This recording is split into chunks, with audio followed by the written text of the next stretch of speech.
May mga lugar na kahit anong gawin mo, hinding-hindi mo gugustuhing balikan. Kahit pa may utang kang kailangang singilin o may mahal kang naiwan. Kasi minsan, mas pipiliin mong mawalan kaysa mabalikan ang impyernong minsang naging bahagi ng buhay mo.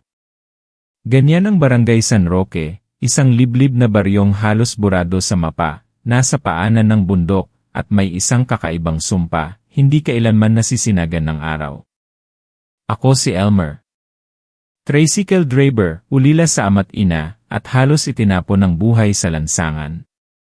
Bata pa lang ako, natutunan ko ng lumaban sa gutom, sa init, sa hamog, at sa pagkalimot ng lipunan. Pero kahit gaano kahirap, hindi ko akalaing darating ang araw na gugustuhin kong mamatay na lang kaysa manatili pa sa lugar na yon. Nagsimula ang lahat ng alukin ako ng isang trabaho, maghatid ng supply sa isang maliit na tindahan sa San Roque. Wala akong alam sa baryo na yon, bukod sa sabi-sabi ng mga driver na pinipilit iwasan yon kahit bayaran pa ng doble. Akala ko tsismis lang, dahil sa sobrang liblib at hindi naaabot ng signal o kalsadang semento. Pero noong pinangakuan akong babayaran ng triple, tinanggap ko. Wala na akong ibang mapagkakakitaan noon. Kasama ko ang matalik kong kaibigang si Monching, pareho kaming galing sa lansangan, sabay lumaki sa ampunan, sabay ding pinalayas. Siya lang ang taong alam kong hindi ako iiwan kahit sa pinakamadilim na gabi. Umaga nang umalis kami papuntang San Roque, pero makalipas lang ang isang oras sa biyahe, napansin naming kakaiba ang langit, makapal ang ulap pero walang ulan. Walang hangin. At ang mas kinilabutan kami, hindi bumababa ang liwanag, parang may takip ang araw. Parang hindi kami umuusad sa oras.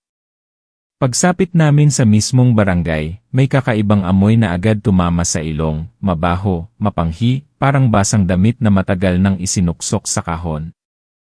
Walang katao-tao. Tahimik. Wala man lang batang naglalaro o kahit aso sa kalsada.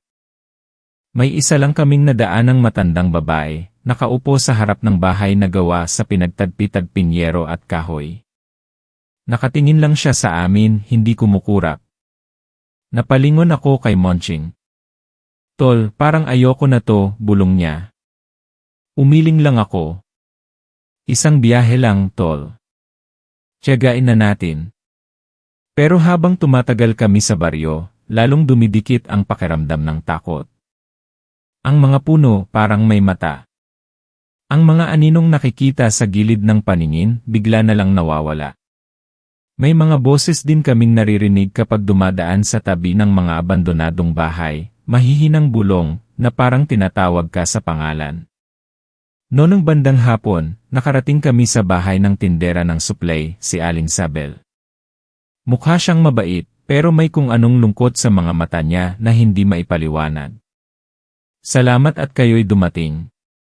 Kayo lang ang tumanggap ng trabaho ko. Ang iba'y takot dito, sabi niya habang inilalabas ang bayad. Sinubukan kong ngumiti pero malamig ang pakiramdam ko. Hindi lang dahil sa lamig ng paligid, kundi dahil sa mga mata ni Aling Sabel, parang may dinadala siyang mabigat na sikreto. Habang naghahapunan kami nila Aling Sabel, nagkwento siya tungkol sa barangay. Matagal na raw walang araw doon. May mga nawawala tuwing gabi. At ang pinakakinakatakutan, ang iniiwasang aswang. Isang nilalang na hindi basta-basta. Hindi ito basta lang kumakain ng laman. Pumipili ito. Tila may misyon. Wala na kaming magawa kundi magdasal. Hindi ito tulad ng ibang aswang, mahina niyang sabi. Mas matalino. Mas matanda. At hindi lang gutom may hinahanap. Pagkatapos ng hapunan, inalok niya kaming doon na matulog. Wala namang signal at madilim na rin ang daan pauwi kaya pumayag kami. Pero sa kalagitnaan ng gabi, may narinig kaming pagkaluskos sa bubong. Mabagal. Mapanlin lang. Akala mo daga. Hanggang sa naging mabigat. Parang paa ng tao. Hinawakan ko agad ang braso ni Monching. Nanginginig siya. Tol. May umaakyat sa bubong. At bago pa kami makalabas ng kwarto para sumilip, biglang bumukas ang bintana. Walang hangin pero kusa itong bumukas. At sa dilim ng labas, may nakita akong dalawang matang nagliliwanag, pula at parang apoy. Nakatitig.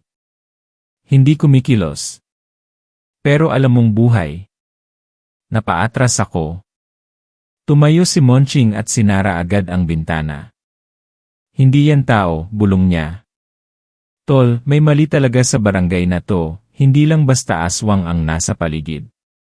Kinabukasan, napagdesisyonan na naming umalis. Wala nang usapan. Pero habang binabaybay namin ang kalsada pauwi, napansin kong tila lumalabo ang daan. Ang mga punong dinaanan namin kahapon, parang hindi na sila pareho. Parang paikot-ikot kami. At doon ko lang napansin si Monching, hindi na sumasagot. Nakatingin lang siya sa harap. Walang inik. Nangingitim ang gilid ng mata. Parang hindi na siya. Tol, tawag ko. Hindi siya tumingin. Pagtingin ko sa rearview mirror, may nakita akong kakaiba sa likod ng sasakyan, isang nilalang na parang tao, pero hindi. Nakayuko. Nakangiti. At doon ko naintindihan hindi lahat ng aswang ay hinahabol ka para kainin ka. Minsan sinasama ka nila. Dahan-dahan. Hindi mo mapapansin hanggang tuluyan ka ng hindi makaalis. Kaya ngayon, kung may makarinig man nito, isang paalala lang, kung may barangay kayong nadadaanan na hindi nasisinagan ng araw, huwag kayong tumigil. Kahit mawalan kayo ng gasolina. Kahit maputol ang preno. Dahil sa lugar na yon hindi araw ang nawawala. Kundi ang pagkatao ng bawat taong sumusubok pumasok. At minsan, kahit ikaw pa ang nakalabas. Hindi na ikaw ang bumalik. Noong nang makalabas ako ng barangay San Roque, akala ko tapos na ang bangungot. Pero sa bawat gabi ng pananahimik, mas lalong lumalalim ang tanong sa isip ko, bakit ako ang piniling makaligtas? At bakit si Monching, na mas mabuting tao kaysa sakin ang naiwan? Hindi ako nakatulog ng maayos pagbalik ko sa Maynila.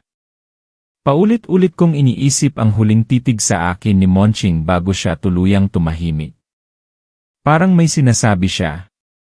Parang may pilit siyang ipinapaabot pero huli na.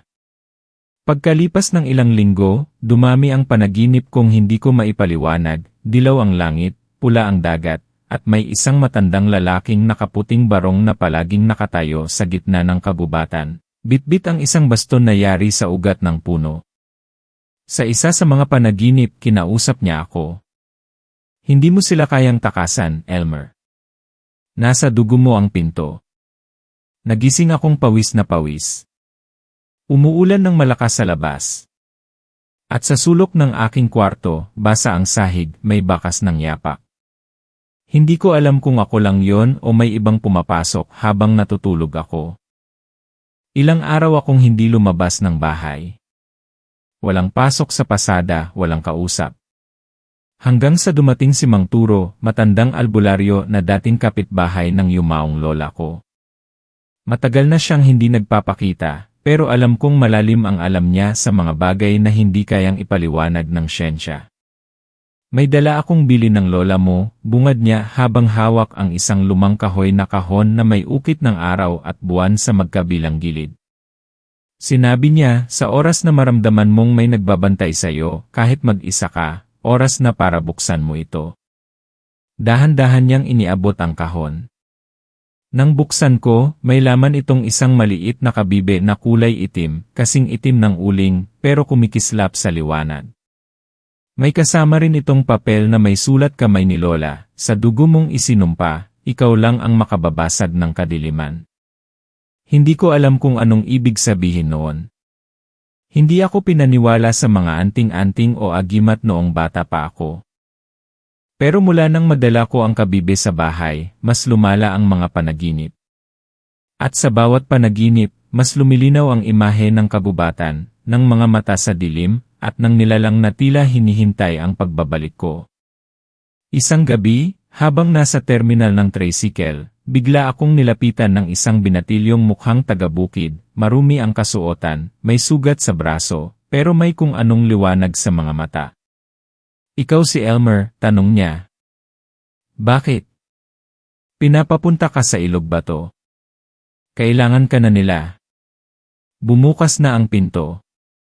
Bago pa ako makatanong, tumakbo na siya papalayo. Sa kabila ng takot, pinilit kong sundan. Hanggang sa napadpad ako sa isang lumang abandonadong kubo sa gilid ng ilog, lugar kung saan madalas akong dalhin ni Lola noong bata pa ako, para manghuli ng suso at mangarap ng tahimik na buhay. Sa loob ng kubo, may matandang babae, puting-puti ang buhok, pero matatag ang tindig. Nakaupo siya sa banig, may hawak na baston na yari sa gintot kahoy. Hindi siya ngumiti. "Kanina pa kita hinihintay," sabi niya. "Ako po ba?" tanong ko. "Hindi ikaw lang. Ang dugo mo. Ang lahi ninyo." Doon niya ipinagtapat ang hindi ko alam na ang angkan ng nanay ko ay dating mga tagabantay ng mutya ng liwanag, isang makapangyarihang bagay na kayang magtakda kung aling bahagi ng mundo ang pwedeng salinan ng liwanag o kadiliman. Sa mahabang panahon, ang mutyang ito ay inalagaan at itinago ng lola ko at ng mga ninuno ko bago pa man siya. Pero isang gabi, may nagtangkang nakawin ito, isang aswang na hindi tao, hindi hayop kundi nilalang na isinilang sa mismong anino ng araw. Ang Barangay San Roque hindi lang basta baryo. Isa itong selyo. Isang kulungan. At ikaw, Elmer, ikaw ang naging susi. Nanlamig ako. Hindi ko sinasadya, hindi ko alam. Ngunit sila matagal nang naghintay. Dahil sa pagbukas mo ng landas, nakalabas ang dilim. At kung hindi mo sila haharapin, hindi lang si Monching ang mawawala. Tumayo siya at iniabot ang kabibeng ibinigay ni Mang Turo. Ito ang mutya ng dilim. Itinatago ito ng angkan mo para balansihin ang liwanag. Ngunit ngayong hawak mo na ito, babalik sila. Sinimulan niya akong turuan kung paano pakinggan ang paligid, paano gamitin ang mutya para makita ang hindi nakikita, at paano isara ang sarili sa mga bulong ng dilim. Ngunit habang lumilipas ang gabi, lalo akong napupuno ng alinlangan. Hindi ako bayani. Isa lang akong tricycle driver na minsan ay nakaligtas sa isang masamang gabi. Paano kung hindi ko kayanin, tanong ko. Lahat ng bantay ay natatakot sa simula, sagot niya. Pero kapag dumilim ang lahat, ang takot ang magiging ilaw mo. At sa huling gabi ng aking pagbisita sa kubo, sinabi niyang may isa pa akong kailangang balikan, ang lugar kung saan nagsimula ang lahat. San Roque. Doon mo lang malalaman kung sino ka talaga. Pero may isang tanong pa rin na hindi ko masagot kahit anong gawin ko. Kung ako ang susi, bakit ako pa? At sa gabing iyon, sa kalmadong tubig ng ilog bato, biglang umangat ang mukha ni Monching mula sa ilalim. Mata niyang walang puti, bibig niyang nakangiti pero may luha sa gilid. Elmer, bulong niya, hindi pa huli ang lahat, at doon ko lang naramdaman ang panginginig ng mutya sa palad ko. Parang may paparating. Parang may babalik. At hindi na ako sigurado kung kaya ko pa siyang labanan. Hindi ako agad bumalik sa San Roque. Kahit ilang beses akong pinanaginipan ni Monching, kahit sumasakit na ang dibdib ko sa bigat ng konsensya, pinili kong manatili sa syudad. Hindi dahil duwag ako kundi dahil pagod na ako. Pagod nang paulit-ulit mawalan ng mga mahal ko. Pagod nang ako na lang lagi ang natitira. Wala na akong pamilya. Bata pa lang ako, iniwan na kami ng ama. Sabi ng nanay ko noon, isinumpa raw ang dugo niya na kung sino mang pakakasalan niya ay mawawala sa kanya. Akala ko kwento lang yon para takutin ako sa panliligaw. Pero noong namatay siya sa sakit na hindi maipaliwanag at sunod-sunod na nawala ang mga kakilala naming dumalaw sa burol niya, doon ko naramdaman baka may totoo sa sumpang yon. Ngayon, heto ako. Bitbit ang kabibe ng dilim, dala ang pangakong hindi ko maintindihan, at pinipilit kalimutan ang isang lugar na tila hindi rin ako kayang pakawalan. Sa bawat gabi, may pakpak na dumadapo sa bubong. Sa bawat salamin, may matang sumusulyap kahit mag-isa lang ako. At sa tuwing hinahawakan ko ang mutya, ramdam kong hindi ako nag-isa. Pero sa kabila ng lahat, isang gabi ang tuluyang bumasag sa katahimikan. Habang pauwi ako mula sa palengke, may nadaanan akong batang umiiyak sa kalsada. Gabi na noon at walang ibang tao sa paligid. Nilapitan ko siya, tinanong kung nasaan ang magulang. Tumuro siya sa madilim na eskinita. Doon po. Sumama siya sa babaeng puti. Nagdalawang isip ako pero hindi ko kayang iwan ang bata. Kaya sinundan ko ang tinuturo niya. Ngunit sa pagpasok ko sa makipot na daan, biglang tumahimik ang paligid. Wala na ang ingay ng mga sasakyan. Wala na ang hangin. At paglingon ko sa likod, wala na rin ang bata. Sa halip, may nakita akong anino. Mahaba. Gumagapang sa pader. Dahan-dahan. Parang may nabubuhay sa mismong dilim. Tumakbo ako paalis, pero sa bawat hakbang ko, pakiramdam ko may humahabol. Naririnig ko ang tunog ng kuko sa semento. Mabilis. Mabigat. Hanggang sa dumaan ako sa may ilalim ng tulay at doon ko siya nakita. Hindi tao. Hindi hayop. Isang nilalang na parang pinagtagpi-tagping balat ng paniki at ngiti ng bangkay. Nakalutang sa ere. Nakatitig sa akin. At sa boses na ubod ng lamig, sinabi niyang, hindi mo kayang itago ang liwanag sa kamay mo. Hinugot ko ang mutya mula sa bulsa ko. Bigla itong kumislap ng asul at sa isang iglap, nawala ang nilalang. Hindi ko na alam kung panaginip ba iyon o hindi. Pero nang bumalik ako sa bahay, may marka na sa sahig, hugis araw, itim na parang sinunog. Kinabukasan, pinuntahan ko si Mang Turo. Hindi mo na sila matatakasan, Elmer, sabi niya habang pinapahiran ng langis ang mutya. Bukas na ang pinto. At ikaw lang ang makakapagsara. Pero bakit ako, sigaw ko? Wala naman akong ginawa. Hindi ko naman ginusto to. Tahimik lang si Mang Turo. Matagal bago siya sumagot. Hindi dahil gusto mo, kundi dahil ikaw lang ang may kakayahan. May dugo ka ng bantay pero may anino ka rin ng nilalang na yon. Nanlaki ang mata ko. Ano nang ibig mong sabihin? Ang ama mo hindi siya tao, Elmer. Hindi siya basta nang iwan. Pinaalis siya ng lola mo. Dahil alam niyang ang halimaw ay hindi dapat kasama sa tahanan ng tagabantay. Naramdaman kong parang nilamon ang puso ko. Kaya pala ako palaging tinutukso noong bata. Kaya pala kahit kailan, hindi ako pinayagang lumapit sa mga albularyo o simbahan. Kaya pala si nanay, palaging umiiyak tuwing birthday ko. May dugo akong hindi ko ginusto. Dugo ng liwanag at dilim. Simula noon, araw-araw ko nang nadarama ang pagbabago. May mga sandaling lumalakas ang pandinig ko, parang naririnig ko ang iniisip ng tao. May gabi namang, sa isang sulyap lang, nakikita ko ang aura ng tao, kung mabuti ba sila, o may itinatagong kasamaan. Pero kasabay ng lakas, ang lalim ng takot. Kasi alam kong hindi ko alam kung hanggang kailan ako mananatiling ako. Baka isang araw, magising na lang ako, at hindi na si Elmer ang nasa loob ng katawan ko. Kaya't tinanggihan ko ang alok ng matandang diwata sa ilog bato na bumalik agad sa San Roque. Hindi pa ako handa, sabi ko. Kung hindi mo sila haharapin ngayon, sagot niya, baka pagbalik mo, wala nang matitira. Gusto kong tumakbo. Gusto kong kalimutan. Pero sa tuwing titingin ako sa mutya, o sa tuwing maririnig ko sa hangin ang boses ni Monching, isang parte ng pagkatao ko ang lumalaban. Hindi ako bayani. Pero ayokong maging halimaw. Isang gabi, habang nagpapahinga ako sa bubong ng bahay, may biglang tumabi sa akin, isang matandang lalaking may balbas na puti at mata na tila nakakita na ng daan-daang digmaan.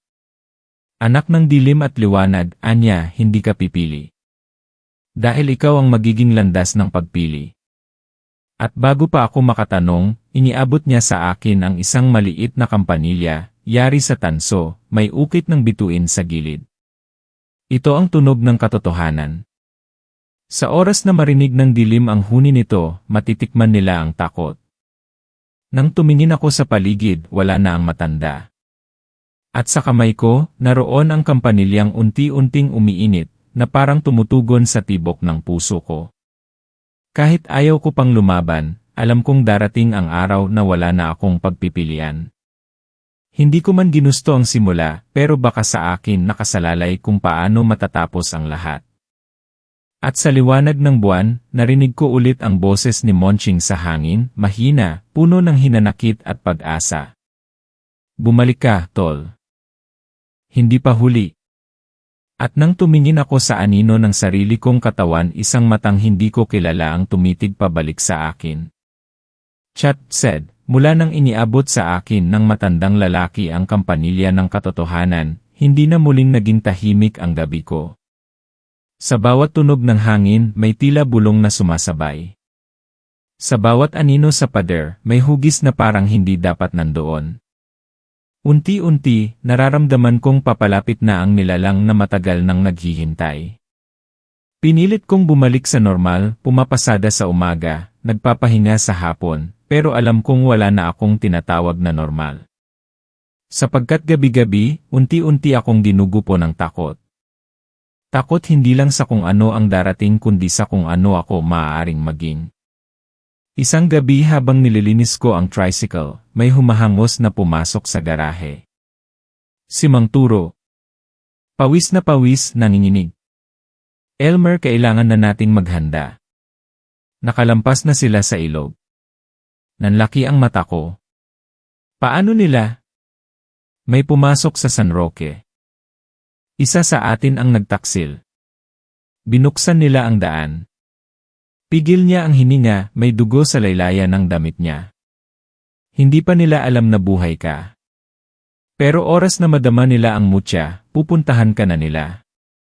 Gabi ring iyon nang dumating si Lira, isang dalagang albularyo na anak ni Aling Sabel, ang tindera sa San Roque. Maputla siya, may peklat sa mukha, at may dalang sako ng halamang gamot at lumang kasulatan. Ako na ang magbabantay sa kanya, anya. Hindi niya dapat harapin to ng mag-isa. Noong ang una, hindi kami agad nagkasundo ni Lira. Matalim ang mga mata niya, at tila wala siyang pakialam sa damdamin ng iba. Pero habang lumilipas ang mga araw, unti-unti ko siyang nauunawaan. Hindi siya matigas, sugatan lang. Nawala ang buong pamilya niya sa kamay ng nilalang na tinatawag nilang anino ng araw, isang aswang na hindi sumusunod sa gabi, kundi sa liwanag. Pinili nitong manirahan sa lugar kung saan walang araw para sa oras na dumating ang tanglaw, siya ang unang sasalubong. Araw-araw, sinasanay ako ni Lira. Paano gamitin ang mutya sa pakikinig ng mga bulong ng paligid? Paano gamitin ang kampanilya para ilantad ang mga nilalang na nagtatago sa anyong tao? Pero kahit anong aral niya, may parte sa akin na tumatanggi. Kahit anong gawin ko, hindi ko sila kayang patayin, sabi ko isang gabi. Hindi ako katulad mo. Hindi mo kailangan maging katulad ko, sagot niya. Pero kailangan mong piliin kung saan ka papanig. Gabi rin noon nang lumindol ng bahagya. Akala ko simpleng pagyanig lang, pero biglang nangitim ang salamin sa sala. Isa-isang pumutok ang ilaw.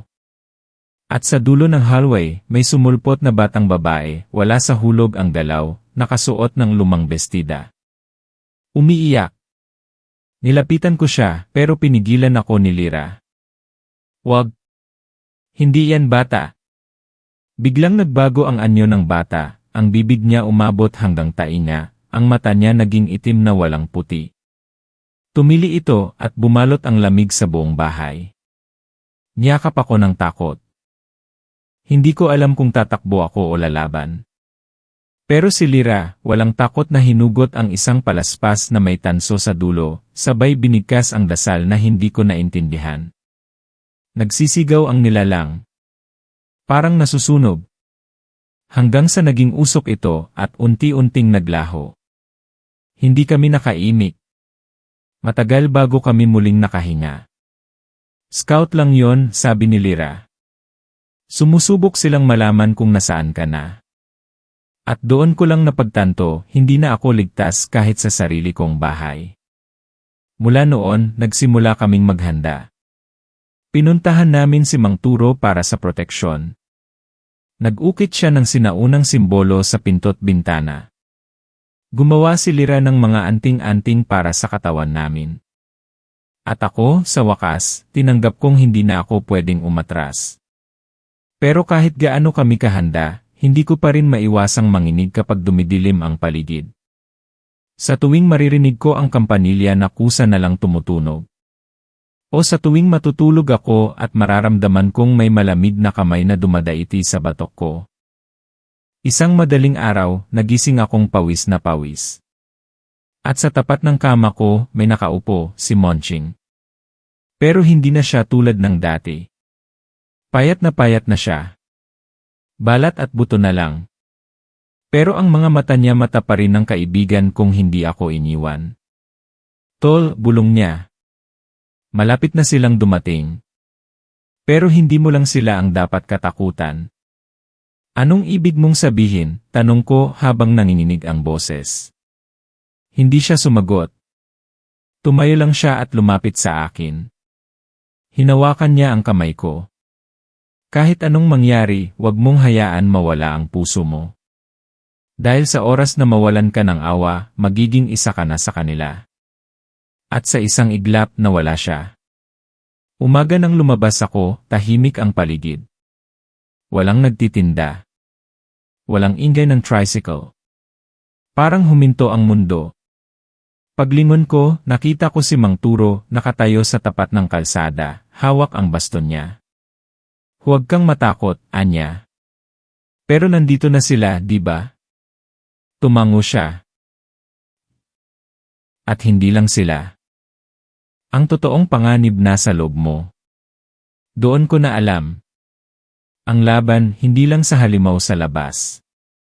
Ang tunay na digmaan nasa loob ko na. At sa bawat tibok ng mutya sa palad ko, ramdam kong unti-unting bumubukas ang pinto. Hindi ko alam kung handa na talaga ako. Pero wala nang atrasan. Kinabukasan, nagsimula ang lahat sa katahimikan. Hindi ako sanay sa ganung umaga. Walang ingay ng tricycle. Walang murmur ng radyo ng kapitbahay. Parang ang buong mundo ay humihinga ng malalim, naghahanda para sa isang bagay na hindi na mapipigilan. Si Lyra, tahimik lang na naghahanda ng mga halamang gamot. Nakaupo siya sa may sulok, tila may iniisip. Si Mang Turo naman, nagkukulay abo ang mukha habang pinapakinis ang baston niyang yari sa sangang baliko. Ako, tinitignan ko lang ang kampanilya at ang mutya sa kamay ko, parehong malamig, parehong tahimik. Parang kinakausap nila ako. Pero sa paraang hindi ko maintindihan. Noon ako lumapit kay Lyra. May hindi ka sinasabi sakin, di ba? Mahina kong tanong. Hindi siya agad sumagot. Tiningnan lang niya ako matagal bago siya muling yumuko sa ginugupit niyang dahon. Hindi lahat ng sugat kayang ipaliwanag sa salita, sagot niya. At hindi lahat ng totoo kailangang malaman sa simula. Pero kailangan ko na balik ko. Pakiramdam ko may kulang. Parang may parte ng kwento na tinanggal. At yung parte na yon, hawak mo. Huminga siya ng malalim. Ang ina mo hindi lang tagapag-ingat ng mutya. Napaatras ako. Anong ibig mong sabihin? Siya ang huling nakipagkasundo sa nilalang sa San Roque. Biglang bumigat ang dibdib ko. Hindi possible. Si nanay. Siya ang nagsakripisyo para iligtas ako. Hindi mo naiintindihan, sabat ni Mang Turo na biglang lumapit. Ang kasunduan na yon hindi lang para sa'yo. Para sa buong bayan. At ang kapalit ng kapayapaan ay isang buhay ng bawat henerasyon. Isang buhay. Isang handog, sagot ni Lyra. At sa pagkakataong yon ikaw sana ang inalay. Nanlalamig ang mga kamay ko. Hindi ko alam kung magagalit ako o matatakot. Ibig niyong sabihin binalak akong ialay. Hindi ka inalay, sagot ni Mang Turo. Inagaw ka. Pinatakas ng ina mo. Itinago sa syudad. Kaya galit na galit ang nilalang sa San Roque. Hindi siya tinanggihan, niloko siya. Ang bigat ng lahat ng narinig ko. Parang binagsakan ako ng bato. Lahat ng inakala kong sakripisyo may bahid pala ng kasinungalingan. Hindi lang ako basta bantay. Ako ang kabayaran. Doon ko naramdaman ang panginginig sa mutya. Para bang tinatanggap nito ang totoo kong papel. Hindi bilang tagapagtanggol, kundi bilang ang taong dapat matagal nang nawala. Tumayo ako at lumayo. Hindi ako makatingin kina Lira o Mang Turo. Puno ng tanong ang ulo ko. Pinrotektahan ba talaga nila ako? O ginagamit lang nila hanggang ngayon? Hindi pa ako nakakabawi sa pag-ikot ng mundo ko nang biglang dumating ang kaguluhan. Sumabog ang isang bahagi ng bakuran. Lumingon kami at nakita si Mang Turo, duguan, nakayuko. Lira, sigaw niya. Tumakbo ka. Pero bago pa siya makatakbo, may sumulpot na anino mula sa likod ng bahay, isang nilalang na parang usok na may katawan. Sa isang iglap, hinatak nito si Mang Turo at nawala silang dalawa sa dilim. Sumigaw si Lira at hahabulin sana, pero pinigilan ko siya. Wala na siya. Hindi natin alam kung anong nilalang yon. Hindi dapat siya ang kinuha, bulong niya, nanginginig. Hindi siya dapat, tumitig siya sa akin. At sa mga mata niya may lungkot at takot. Anong ibig mong sabihin? Akala ko sapat na yung mga anting-anting. Akala ko kaya pa natin pigilan. Kaya pa natin, sabi ko, kahit hindi ko rin alam kung totoo. Ngunit habang sumasapit ang dilim ng gabing yon, napansin naming unti-unting namamatay ang mga ilaw sa paligid. Isa-isa. Hanggang sa ang buong barangay ay parang nilamon ng gabi. Dumami rin ang mga kababalaghan, boses sa labas ng bintana, mga aninong gumagapang sa kisam, at pagkalampag sa pinto kahit walang tao. Ang kampanilya sa palad ko, kusa na lang tumutunog, umiinit, parang sinusunog ang balat ko. Doon dumating si Aling Sabel. Wala na kayong oras, anya, habang hawak ang isang lumang aklat na yari sa balat. Bakit ho kayo nandito? Tanong ni Lira. Dahil oras na para sabihin ang totoo, sagot niya.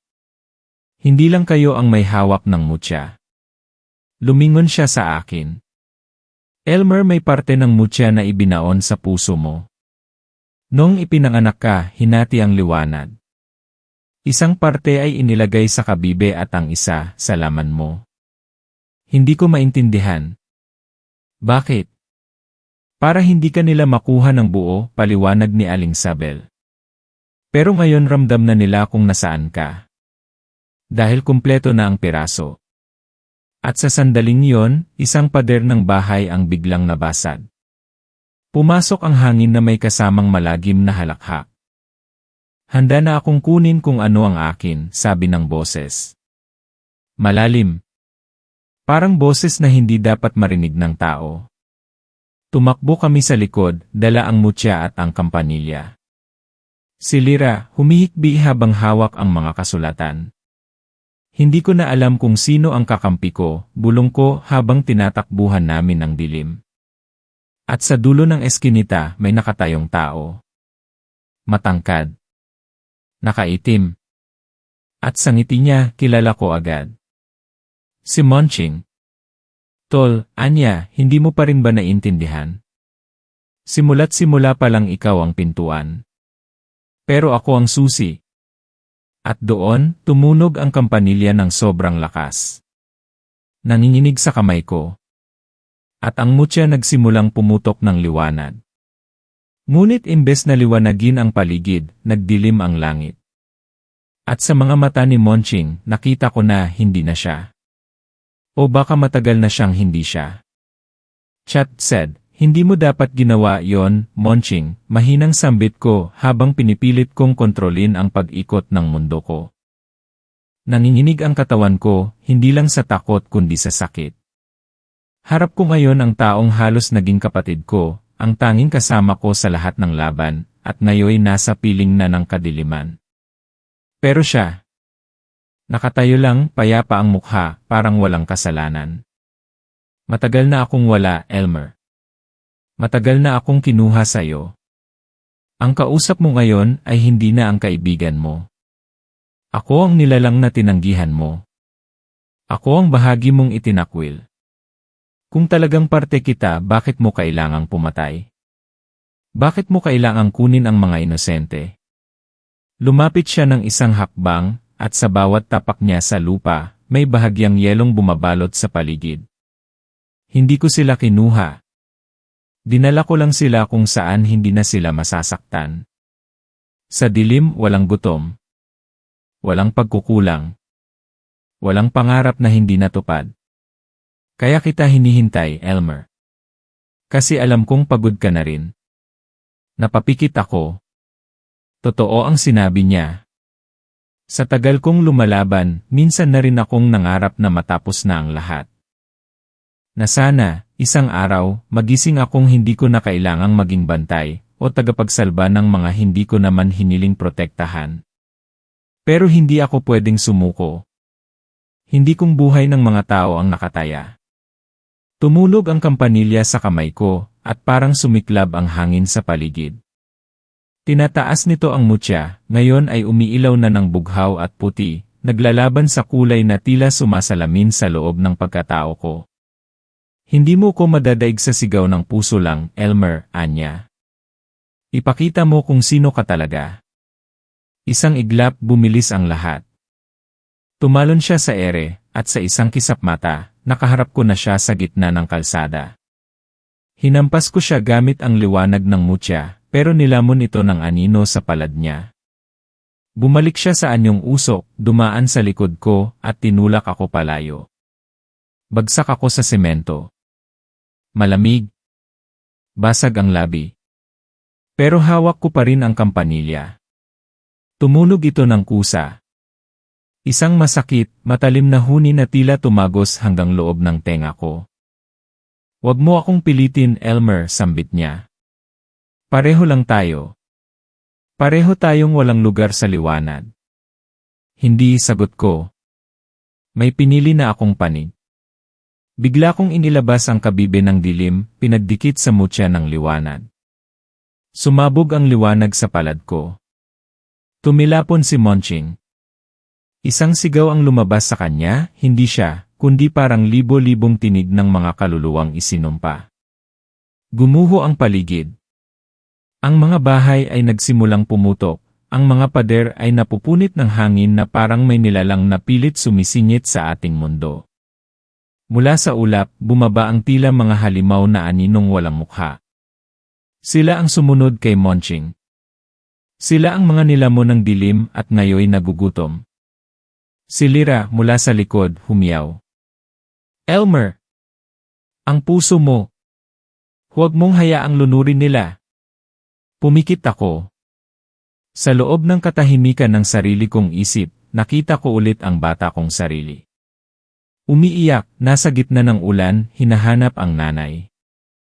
Tapos si Lola, hawak ang kamay ko habang pinapaalala na hindi masama ang matakot. At si Monching, nakaupo sa gilid ng kalsada, hawak ang isang pirasong tinapay na hinati niya sa dalawa para may makain kami pareho. Doon ko naintindihan. Hindi ako sinumpa. Ako ang ginamit para iwasan ang isang sumpa. Ako ang pader.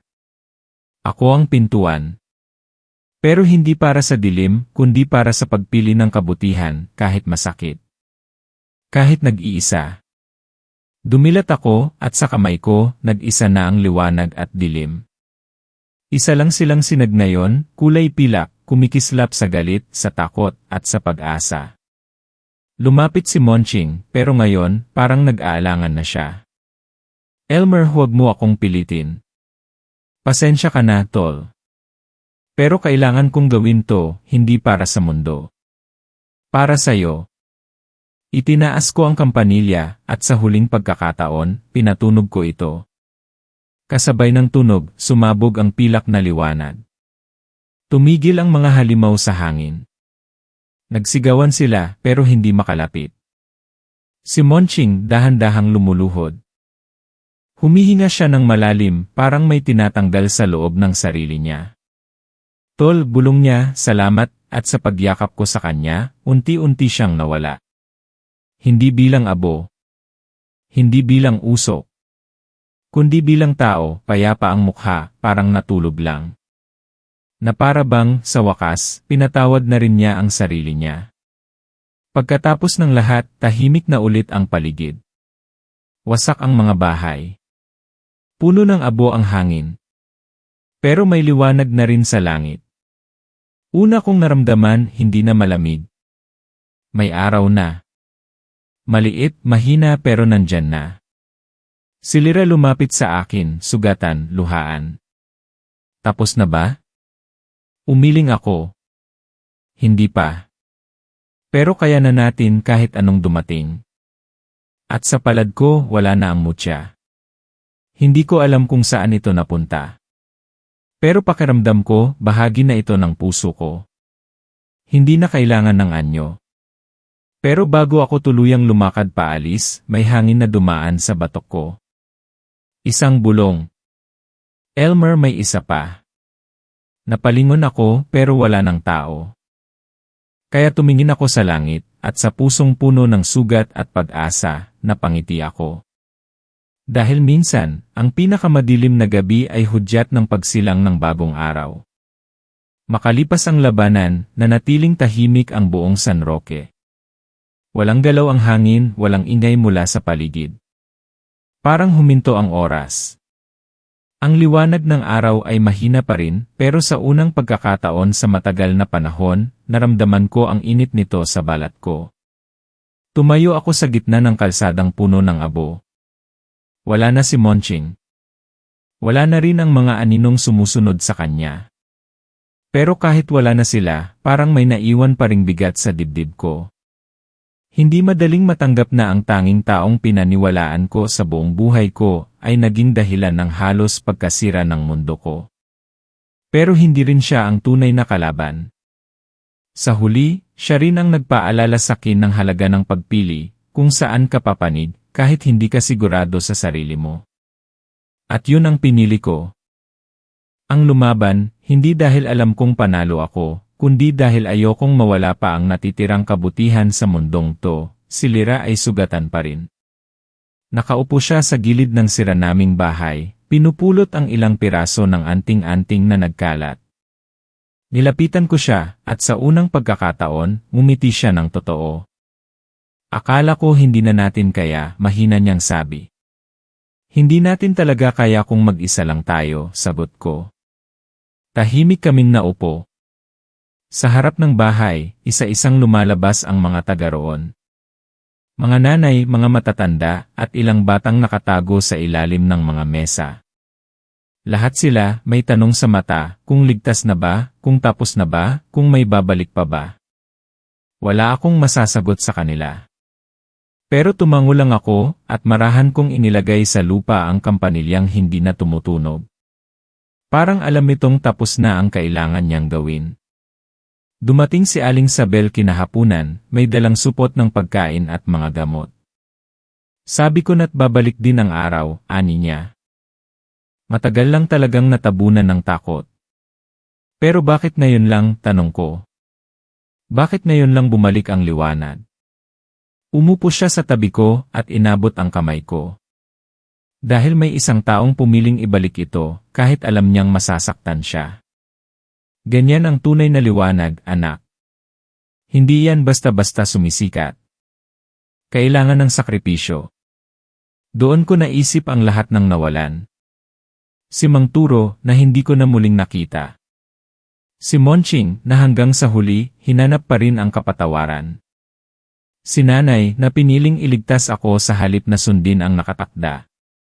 At si Lola na buong buhay ay tinago ang katotohanan para maprotektahan ako. Lahat sila bahagi ng liwanag na yon. At ako, kahit hindi ko ginusto, naging tagapagdala ng apoy na yon hanggang dulo. Sa mga sumunod na araw, unti-unting bumalik ang buhay sa San Roque. May mga nag-ayos ng bubong, may mga muling nagtayo ng palengke. Ang mga bata, natutong tumakbo sa ilalim ng sinag ng araw, kahit pa malabong liwanag lang ito. At si Lyra, piniling manatili, nagtuturo ng simpleng panggagamot at dasal sa mga gustong matuto. Ako naman, hindi na bumalik sa Maynila. Wala na akong babalikan doon. Mas pinili kong tumira sa lumang bahay ni Lola. Hindi dahil gusto kong maging bayani, kundi dahil gusto kong masiguro na kahit kailan, hindi na muli bubuksan ang pintong yon. Isang araw, habang nagwawalis ako sa bakuran, may batang lalaki na lumapit sa akin. Tahimik lang siya. May hawak na sirang laruan. Tumingin sa akin at nagtanong, "Kuya Elmer, totoo po ba yung kwento tungkol sa aswang sa araw?" Umiti ako. "Bakit mo naman natanong?" "Kasi po, sabi ng tatay ko, minsan daw ang pinakanakakatakot ay yung hindi natin nakikita. Yung akala natin kaibigan natin." Napangiti ako, pero may kirot din sa puso. Tama ang tatay mo. Pero ang importante, kahit minsan silang maging kaibigan, kung pinili pa rin nilang gumawa ng masama, kailangan pa rin silang harapin. Tahimik ang bata. Tapos iniabot niya sa akin ang laruan niya, isang maliit na kampanilyang gawa sa tansan. "Para sa inyo po. Para hindi niyo makalimutan."